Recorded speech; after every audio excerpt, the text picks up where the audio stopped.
آج ظاہری طور پہ ہمیں اسلام غالب دکھائی نہیں دے رہا. نہیں ہے، بے شک. آج جتنی مرضی تعداد میں مسلمان ہوں لیکن ظاہری طور پہ اسلام غالب نہیں. بے شک. تو اگر ہم مسلمانوں کے نظریے کے مطابق دیکھیں تو مسلمان تو کہتے ہیں کہ اس کے بعد نبی آنا کوئی نہیں. تو جب نبی کوئی نہیں آنا تو جو قرآن کی آیت ہے کہ دین سارے دینوں پہ غالب آئے گا. بے شک. یا تو ہمیں دکھاؤ کہ کہاں اسلام مکمل غالب ہے. واہ جی واہ. ہمارے ملک پاکستان میں بھی تو اسلام مکمل غالب نہیں. سبحان اللہ. ایسا ہی ہے. واہ جی واہ. ابھی تو دوسرے مذاہب کے لوگ رہتے ہیں. دنیا کے کسی خطے میں چلے جاؤ اسلام مکمل غالب نہیں ہے.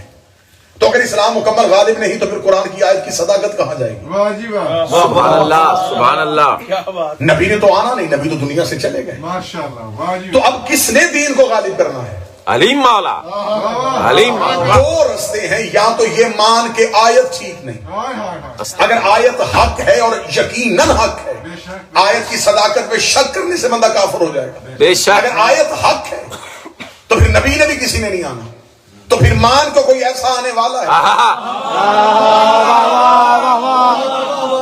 جس نے ولایت علی کو سارے دینوں پہ غالب کرنا. بے شک بے شک بے شک. اور قبلہ تشریف فرما ہے، اہل علم تشریف فرما ہے. مالک فرماتے ہیں جب ہمارا قائم ظہور کرے گا تو زمانہ جہلیت کا ہوگا، جہالت کا نہیں. واہ واہ واہ واہ واہ واہ واہ واہ واہ واہ. جی ہیں. جہلیت اور ہے، جہالت اور ہے. علم نہ ہو یہ جہالت ہے. رسول کے آنے سے پہلے جو زمانہ تھا وہ جہالت کا نہیں تھا. واہ واہ. بے شک. انہیں پتہ ہی نہیں تھا کہ دین کس چیز کا نام ہے. انہیں پتہ ہی نہیں تھا کہ اللہ کسے کہتے ہیں. قائم کے ظہور سے پہلے جہالت نہیں ہوگی، واہ جی واہ. واہ جالیہ. جہلیت ہوگی. سبحان اللہ. جہلیت ایسے ہو جائے گی کہ دین کی اصل کو تبدیل کر دیا جائے گا. واہ. تو اس لیے اگر دین سارے دینوں پہ غالب آنا ہے تو پھر کسی ایک ایسے نے آنا ہے واہ جی واہ. جس کے ہم انتظار میں بیٹھے ہیں. بے شک. اور یہ قرآن کا فارمولہ ہے، یہ قرآن کا کلیہ ہے کہ کسی آنے والے کے انتظار میں عاشق ہمیشہ بیٹھے ہوتے ہیں. حضرت یوسف جب جناب زلیخا سے مصر کی عورتوں نے کہا تھا کتنا حسین ہے وہ جس کے عشق میں تو پاگل ہے، فرمایا اگر تم کہو تو میں تمہیں دکھاؤں. مصر کی عورتیں بیٹھ گئی. قرآن میں پورا واقعہ لکھا ہوا، قرآن میں پورا قصہ لکھا ہوا بے شک. حضرت یوسف کا. یہ کہانی محبت والی کہانی نہیں ہے، سبحان اللہ. اسے لوگوں نے محبت نامہ بنا دیا. حضرت یوسف اور زلیخا کی محبت، اصل میں اللہ یہاں پہ کوئی عشق دکھانا چاہ رہا واہ جی واہ. ہے. عشق ایسا ہے کہ یوسف کمرے سے برآمد ہوتا ہے اور مصر کی عورتیں بجائے ہاتھوں میں پھل کاٹنے کے وہ اپنی انگلیاں کاٹ لیتے. واہ. قرآن کی آیت آج بھی موجود ہے کہ انگلیاں کٹ گئیں اور یوسف کے گزرنے کے بعد انہیں پتا چلا. جب تک یوسف سامنے رہا انہیں تکلیف نہیں ہوئی. اوئے ہوئے. واہ واہ واہ واہ واہ واہ واہ واہ واہ واہ. سمجھ رہا ہے تو میرا خیال ہے کہ میں موضوع کو متصل کرنے لگا ہوں آج کے دن کے ساتھ. جب تک حجت سامنے رہی انہیں درد نہیں ہوا. جی ہیں. اس کا مطلب ہے کہ قرآن نے فارمولہ دے دیا کہ جب تک حجت سامنے ہو عاشق کو درد نہیں ہوتا. علیم مولا. انہیں گزرنے کے بعد پتا چلا کہ ہماری انگلیاں کٹ چکی ہیں. انگلیاں کٹنے کا احساس تب ہوا جب یوسف چلے گئے. اس کا مطلب جب تک یوسف نظروں کے سامنے رہا ہائے ہائے. درد انہیں بھی نہیں ہوا. واہ واہ. آج ہماری زنجیر زنی کے بعد ماتھے علی کو ہاتھ مولا. پکڑ کے ہلا کے نہ پوچھا کرو تکلیف تو نہیں ہو رہی. درد اس لیے نہیں ہوتا کہ ہمارا یوسف سامنے بیٹھا ہوتا.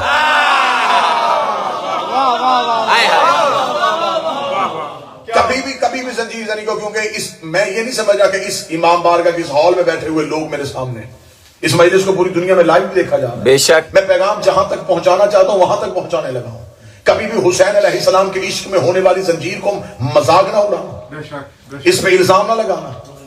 یہ بادشاہ حسین کی بادشاہت کی دلیل ہے. بے شک. آج جس طرح میرے بھائی جوید مرزا، ان کو پاکستان میں کراچی میں شاعر انقلاب بھی کہا جاتا ہے. جی ہیں آپ سلامت. یہ عصر حاضر کے تقاضوں کے مطابق بہت خوبصورت لہجے میں، سلیس لہجے میں جی ہیں آپ سلامت. دشمن ازا کو شاعری کے انداز میں جواب دیتے ہیں. بے شک. بہترین انہوں نے زنجیر زنی کی دلائل دی. لیکن حضرت ابراہیم کی جب قربانی کے دن آتے ہیں پھر کوئی مسلمان نہیں کہتا کہ بکرے ذبح نہیں کرنے. علیم مولا علیم مولا. بے شک. واہ واہ. بے شک. وہاں تو مولوی حدیثیں سناتے ہیں کہ نہیں جتنا اچھا دمبا ہوگا کیا کہنے. اتنی جلدی سے پلسرات سے گزرو گے. یہ دلیل باخدا یہ دلیل دی جاتی ہے. بے شک ایسا ہی کہ جانور تازہ موٹا تازہ لے کے آنا کیونکہ اس نے تمہیں پلسرات پار کروانا. ہمارے ممبر کا ایک نام ہوتے تھے مبلغ اعظم مولانا اسماعیل.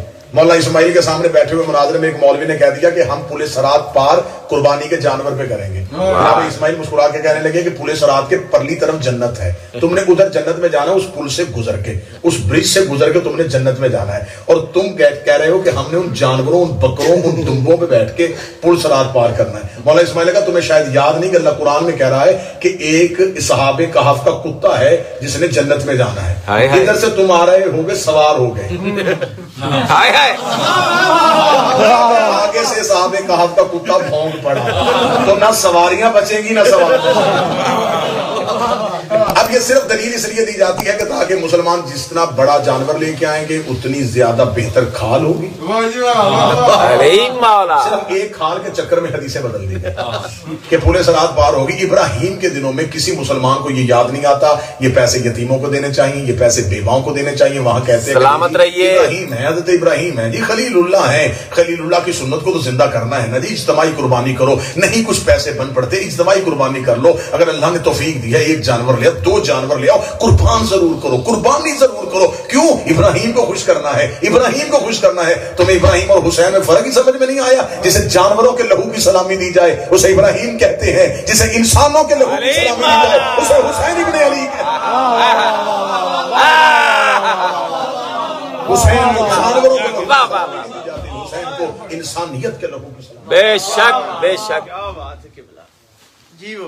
جب تک حجت سامنے تھی تب تک درد نہیں ہوا, تب تک تکلیف نہیں ہوئی, کیونکہ یوسف نظروں کے سامنے تھا. اور یہ قطعاً کچھ لوگ کہہ دیتے ہیں کہ زنجیر زنی اضطراری کیفیت کا نام ہے, ہماری ہوش کا نام زنجیر زنی ہے. بے شک بے شک بے شک. بعض لوگ اس کی دلیل دے دیتے ہیں کہ اضطراری کیفیت ہوتی ہے, اس میں شرعی جتنے بھی احکامات ہیں یہ ساقط ہو جاتے ہیں, تو لہذا ہم اضطراری کیفیت میں تھے. قطعاً ہم اضطراری کیفیت میں نہیں. بے شک بے شک یہ ہمارا جنون ہے, لیکن ہمارے ہوش کا نام زنجیر زنی ہے. بے شک بے شک. ہم منت مان کے زنجیر, ہائے ہائے ہائے ہائے ہائے ہائے ہائے. تو منت مانتے ہوئے تو ہم اضطرار میں نہیں تھے نا, تو ہوش میں تھے. ہم نے منت مانی کیونکہ ہماری خواہش ہے. ہم زیارت عاشورہ میں کہتے ہیں کاش ہم کربلا میں. ہائے ہائے ہائے ہائے. زنجیر ہماری حسرت کا نام ہے. بے شک. پیاسے کیوں رہتے ہو کہ ہم کربلا میں ہوتے ہم پیاسے رہتے, ہائے بھوکے اس لیے رہتے, ہم کربلا میں ہوتے ہم امام حسین کے ساتھ بھوکے رہتے. یہ ایسے ہی زنجیر بھی حسرت کا نام ہے. بے شک. یوسف نظروں کے سامنے. اور یہ جو زنجیر زن میرے ماتمی جنہوں نے زنجیر زنی کرنی ہے, جنہوں نے اس عشق کی نماز کو ادا کرنا ہے, جنہوں نے اس اجر رسالت کی ادائیگی کرنی ہے, یہ اجر مودت ادا کرنا ہے, ان کے لیے میں جملہ کہنے لگا ہوں جو مودت فی القربہ کی نماز کی ادائیگی کے لیے, جو حج اکبر کے لیے آئے ہوئے ہوں, میں ان کے لیے یہ جملہ پڑھنے لگا ہوں کہ حضرت یوسف نبی کے سامنے بیٹھی ہوئی تھی مصر کی عورتیں اور انہیں تکلیف نہ ہوئی. آج زنجیر زن کو تکلیف کیوں نہیں ہوتی؟ میں نے حدیث کی کتابوں میں روایات میں ایک روایت پڑھی تھی, قبلہ جوید مرزا صاحب بسم اللہ بسم اللہ. حدیث کی کتابوں میں ہے کہ امام حسین شہنشاہ کا بچپن تھا اور شہنشاہ گھر سے نکلے ہیں اور مدینے کا ایک قصاب جانور کو ذبح کر رہا تھا. ہائے. جو ہی اس نے آتا ہوا حسین دیکھا, اتنا حسن حسین میں محو ہوا کہ بجائے جانور کی گردن پہ چھری چلنے کے اس نے اپنی انگلیاں کاٹ لی. روایت کہتی اس کا ہاتھ کٹ گیا. ہائے ہائے. جب حسین اس کی دکان کے سامنے سے گزر گئے تو اس نے کٹا ہوا ہاتھ دیکھا. ہائے ہائے. ایک شخص دوڑ کے آیا, اس نے کہا یہ تو نے کیا کیا, ہاتھ کاٹ لیا. اس نے کہا یہ گزرنے والا کون تھا؟ اس نے کہا یہ رسول کا بیٹا حسین ہے. بے شک. کہنے لگا واہ خدا, جب سے میں نے اسے دیکھا میں اپنے ہوش میں نہیں تھا, مجھے اس کے حسن نے اتنا محو کر دیا تھا, مجھے خبر ہی نہ ہوئی کہ ہاتھ کٹ گئے. کریم کربلا بھی گلی کے کونے پہ نہیں گئی, یا اسی شخص نے پیچھے سے دوڑ کے کہا مولا حسین وہ آپ کا عاشق.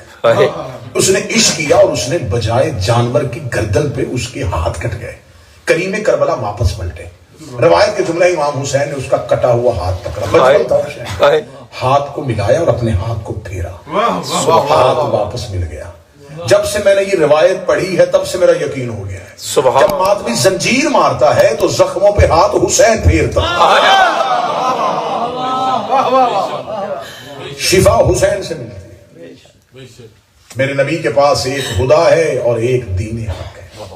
حضرت آدم کربلا سے گزرے، اللہ تشریف فرما ہے، حضرت آدم کی سواری سے اترے، پاؤں کو ٹھوکر لگی، انگوٹھے سے خون جاری، بارلا کو ترک اولا، فرمایا نہیں، میرے جسم سے خون کیوں نکلا؟ فرمایا وادی کربلا کے۔ کتنی حوالے چاہیے دینے کے لیے تیار ہوں۔ حضرت ابراہیم نینوا سے گزرے، حضرت ابراہیم کی پیشانی پہ زخم آیا، میرے مالک کیوں؟ فرمایا اس جگہ کا نام کربلا ہے۔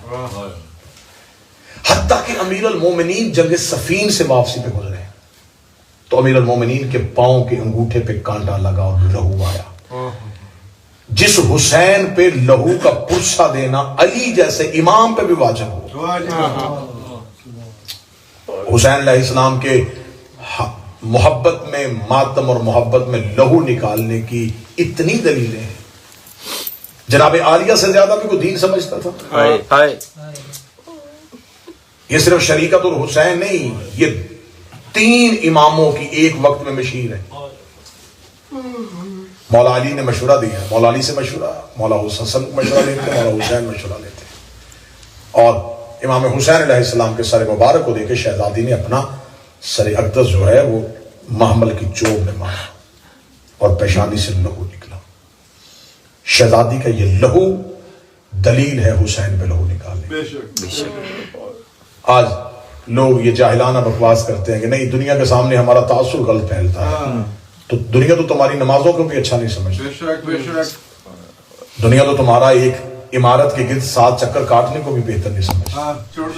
ہمیں یہ نہیں دیکھنا کہ لوگ ہمیں کیا سمجھتے ہیں، ہمیں یہ دیکھنا ہے حسین ہمیں کیا سمجھتے ہیں۔ بے شک ہمارے نزدیک دنیا حجت نہیں، ہمارے نزدیک حسین کی ماں حجت، حسین کی ماں کا حکم، حسین کی شہزادی بہن کی حسرت، یہ ہمارے سامنے موجود ہے۔ زندگی میں عزاداری امام حسین علیہ السلام یہ سوچ کے نہ کرنا کہ میرا باپ کرتا تھا، منت ہے میری، نوکر سمجھ کے یہ بات سمجھ لینا، قطعاً کبھی ماتم یہ سوچ کے نہ کرنا کہ میں چھوٹا تھا میرا باپ کرتا تھا، یہ سوچ کے کرنا کہ یہ ایسے میرے اوپر فرض ہے جیسے میرے اوپر باقی احکامات دین فرض ہے۔ یہ جو زنجیر کی یہ چھریاں ہوتی ہیں نا، یہ فردوس کی چابیاں ہیں تمہارے ہاتھ میں، جی سلامت رہیں۔ یہ ماتمی کے ہاتھ میں چھریوں کا گچھا نہیں، یہ جنت کی چابیوں کا گچھا ہے۔ جب ماتمی ہلکے میں آؤ تو یہ سوچ کے آنا ایک بہن کی حسرت تھی، میرے حسین کا ماتم ہے۔ ایک بہن تڑپتی ہوئی چلی گئی تھی کربلا کے کربلا سے، وہ بڑی حسرت لے کے آئی،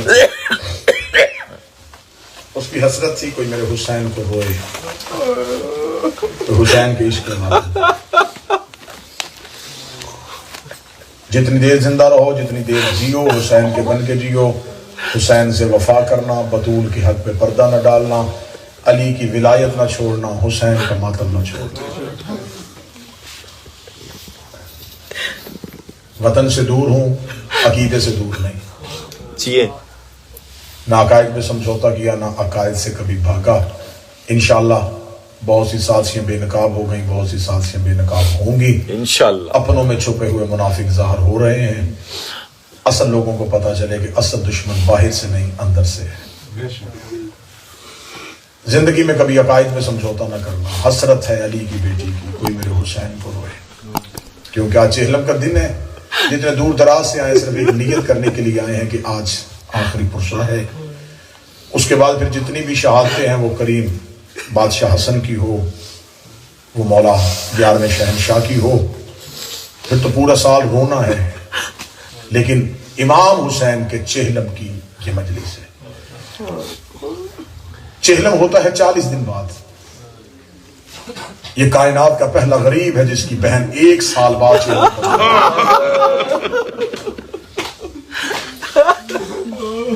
یہ سوچ کے ماتم کرنا کہ آج صرف حسین کا چہلم نہیں، آج عباس کا بھی چہلم، علی اکبر کا بھی چہلم، علی اصغر کا بھی چہلم، قاسم کا بھی چہلم۔ ایک دن میں کئی چراغ بجھے ہیں زہرا کے، آج ان سب کا چہلم ہے۔ وطن سے دور ہو، میری دعا ہے کہ اللہ ہر بہن کا بھائی سلامت رکھے، ہر بھائی کی بہن سلامت رکھے۔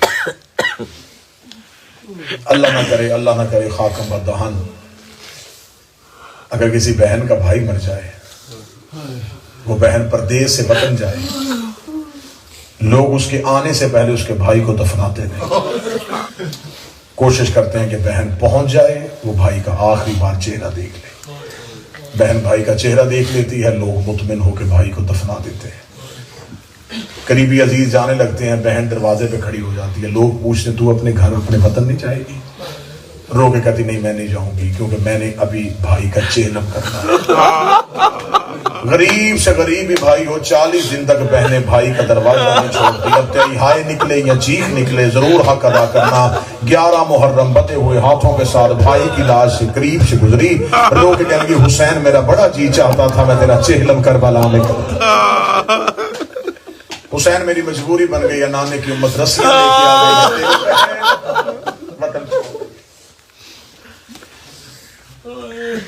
رہائی سے بات کو شروع کرنے لگا ہوں، چہلم پہ بات ختم ہوگی۔ زیادہ وقت مصائب کے لیے اس لیے رکھا کہ زیادہ جتنا ہو سکے اتنا رویا نہ سکے۔ معافی مانگ کے جملہ پڑھنے لگا ہوں۔ شام کا زندان تھا، آل رسول زندان میں قید تھے۔ آدھی رات میں دربار میں ملاؤں تخت پہ آیا، اس نے تخت پہ بیٹھ کے ایک سپاہی کو کہا، دربار خالی تھا، یہ اکیلا آ کے تخت پہ بیٹھا۔ اس نے سپاہی سے کہا، اس نے کہا حسین کے بیٹے سجاد کو زندان سے بلا کے لا۔ سپاہی زندان میں آئے، اس نے آدھی رات کو مولا سجاد سے کہا علی بن الحسین تجھے ہمارے حاکم نے دربار میں بلایا۔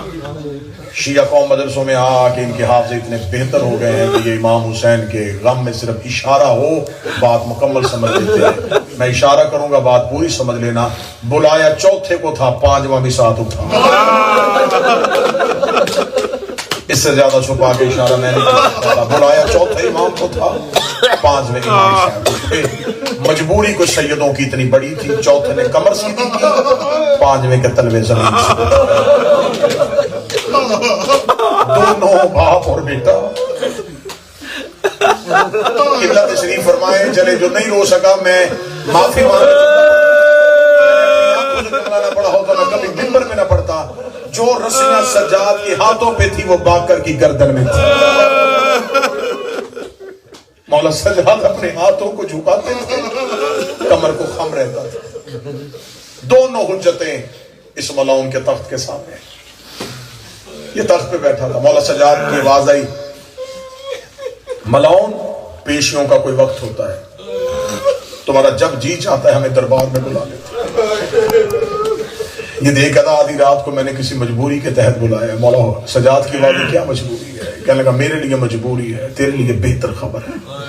بہتر خبر کا نام آنا تھا۔ سجاد رو کے کہتے اکبر واپس آ گئے۔ میرے لیے کون سی بہتر خبر ہے؟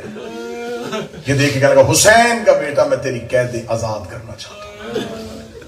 جملہ سمجھیے گا جوید بھائی، جب اس نے کہا میں تیری قید آزاد کرنا چاہتا ہوں، مولا سجاد ٹھنڈی آہ بھر کے کہتے میں جاؤں گا۔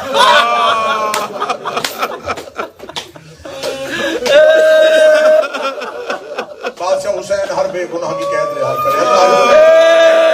ہمارے بھائی حامد سلطانی کو میرے مالک رہائی نصیب فرمائے۔ رہائی اسے اچھی لگتی ہے جسے دروازے پہ کوئی لینے آیا۔ مولا سجاد رو کے کہتے ہیں تو کہہ رہا ہے کہ وطن کون سا وطن ہے؟ کہنے لگا تیرا شہر مدینہ۔ مولا سجاد رو کہتے کون سا مدینہ؟ جہاں میرے بابا حسین تھے، جہاں میرے بھیا اکبر تھے، جہاں میرے چچا عباس تھے، تو نے میرا مدینے میں چھوڑا کیا؟ یہ کہنے لگا جہاں بھی جانا جا شام چھوڑ۔ مولا سجاد کا جملہ ہے، میں مصائب کی صورت میں پڑھنے لگا ہوں۔ سید الساجدین کی آواز ہے، تو نے مانگی بیعت، نہ میرے باپ نے کی نہ میں نے کی۔ جب ہم نے تیرا مطالبہ پورا ہی نہیں کیا تو قید آزاد کیوں کر رہا ہے؟ تو قید آزاد تب کرے اگر ہم نے تیری بات مانی۔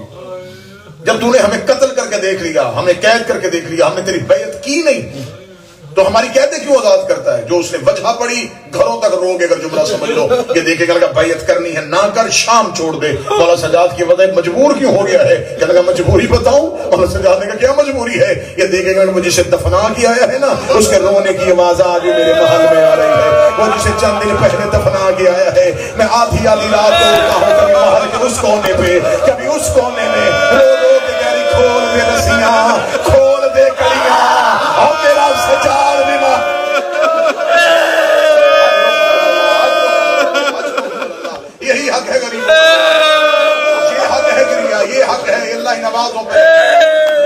علی کی بیٹیاں ان آوازوں میں رحم فرمائے، ان آنکھوں میں رحم فرمائے۔ سید علی تمہیں کسی کا محتاج نہ کرے۔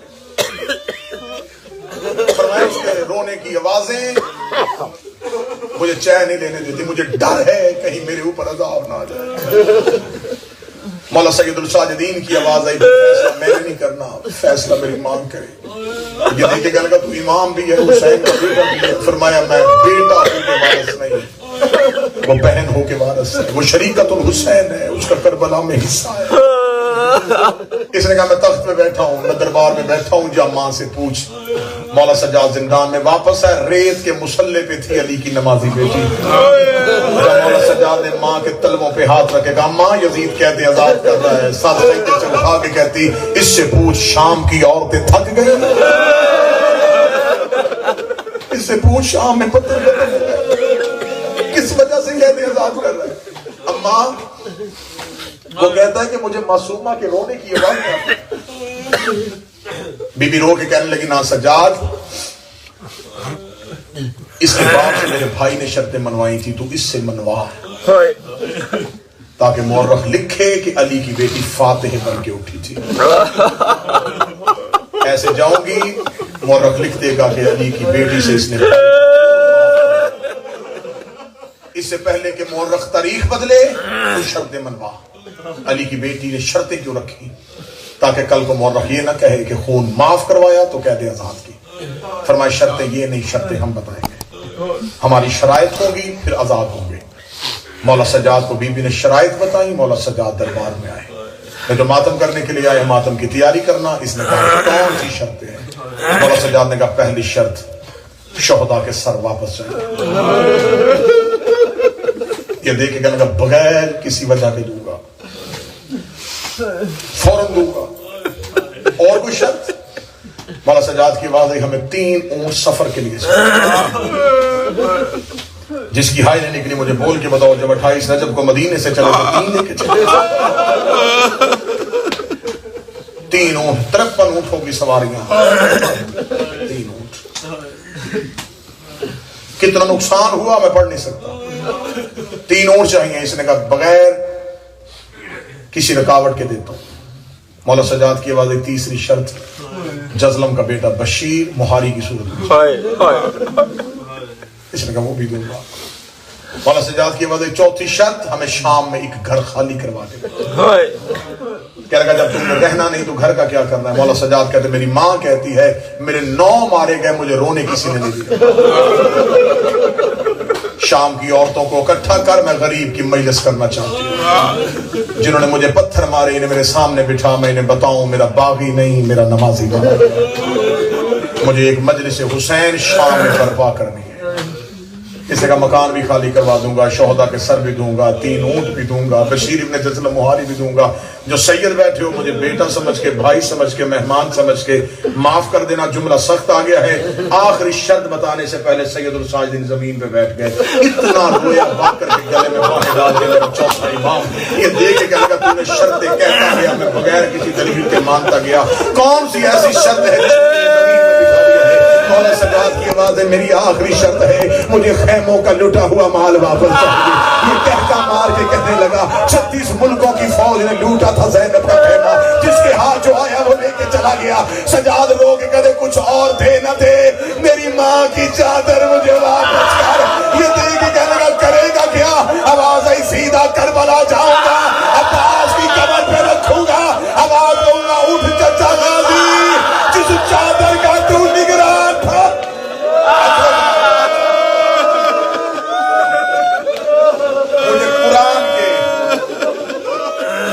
مجھے قرآن کے خلاف واپس کر، مجھے آیا ہے تطہیر کے عراب اسے کر دیتا ہوں۔ مولا سجاد 3 اونٹ لے کے زندان کے دروازے پہ آئے، حاجی مضمون رہائی کا۔ علی کی بیٹی نے دیوار کی ٹیک چھوڑی، 1 سال بعد زندان سے اٹھی شہزادی۔